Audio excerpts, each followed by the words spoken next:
মিলে একটু হাত জোর করুন, সবাই মিলে। গোবিন্দ আমার মহামায়া যোগমায়া শরণাপন্ন হলেন, আপনারা সবাই সবাই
গোপাল।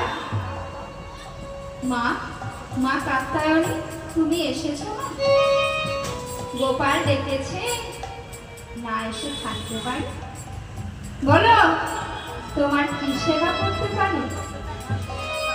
ও মা, জানো তো আজকে না আমার বড় ইচ্ছা হচ্ছে এই যমুনায় একটু নৌকা বিহার করবো, কিন্তু আমার তো নিজস্ব কোনো নৌকা নেই। তুমি আমার একটা নৌকা তৈরি করে দেবে মা? আচ্ছা, আমার গোপালে আজ নাবিক